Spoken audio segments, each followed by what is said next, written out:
Helsingin maalariammattikoulu on pieni yksityinen pintakäsittelyalan oppilaitos Helsingissä.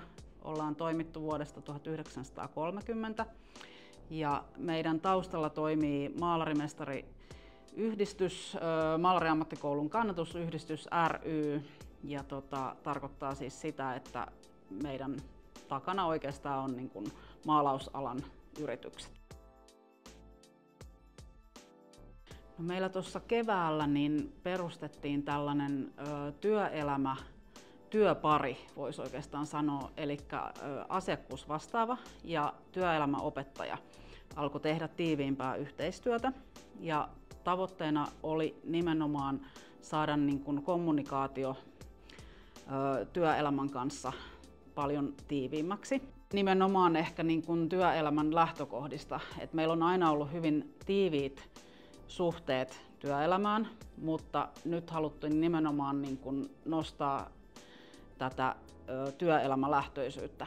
Tämä toimii oikeastaan sillä tavalla, että tämä työelämäopettaja näkee niin kuin sen työmaan arjen niissä yrityksissä, kun hän kiertää perustutkinto-opiskelijoiden näitä työssäoppimispaikkoja. Ja sitten taas asiakkuusvastaavalla on jatko-opiskelijat, eli ammattitutkintolaiset, erikoisammattitutkintolaiset, niin he usein toimii just niin kuin työpaikkaohjaajina, jolloin tässä saadaan tämmöinen synergia. No, se oikeastaan lähti just siitä tarpeesta niin kuin siihen työelämälähtöisyyteen, ja sitten tietysti jossain määrin varmaan tämä tämänhetkinen suhdannetilannekin vaikuttaa siinä mielessä, että rakennusalalla tällä hetkellä niin tapahtuu aika nopeasti muutoksia, ja sen takia meidän täytyy myöskin olla näiden työssäoppimisten suhteen niin hyvin joustavia. Et on tosi tärkeää, että meidän opiskelijat pääsee työssäoppimaan. Täytyy sitten niin kuin joustaa sen mukaan, että jos esimerkiksi yrityksillä on vähemmän töitä, niin mahdollisesti työssäoppimiset on sitten vähän lyhkäisempiä.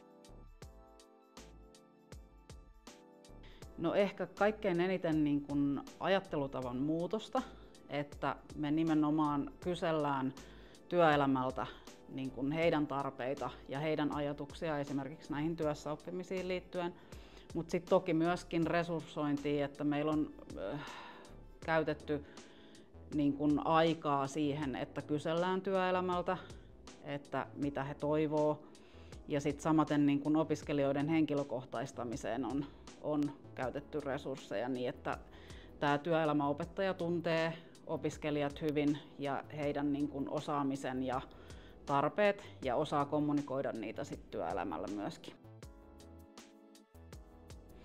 Ihan kommunikaatiolla, eli kyselemällä heiltä, ja sitten myös toisaalta niin ehkä lisäämällä niin kuin sitä informaatiota sinne työelämän suuntaan. Eli me pyritään aika vahvasti kommunikoimaan just niin kuin opiskelijoista, että minkä tyyppinen opiskelija on nyt tulossa, ja sitten myöskin, että minkälaista tutkinnon osaa hän on suorittamassa, että minkälaisia töitä hän tarvitsisi, että hänen opinnot etenee. Ja työelämä itse asiassa kyllä, niin kun he saa niin kun riittävästi informaatiota etukäteen, niin ovat hyvinkin joustavia ja pyrkivät löytämään kyllä opiskelijoille tosi hyviä töitä. No, meillä tämä työelämäyhteistyö on oikeastaan niin kolmitasoinen, eli meillä rehtori toimii just johtokunnan kanssa, ja johtokunnassa on just maalausalan yrityksiä, eli he niin kun tekee nämä suuret linjat. Ja sitten asiakkuusvastaavalla on niin kun tämä tämmöinen työelämäyhteistyön kehittäminen, ja sitten tämä työelämäopettaja toimii just niin kun siinä ihan tämmöisessä arjen rajapinnassa, sanotaan näin.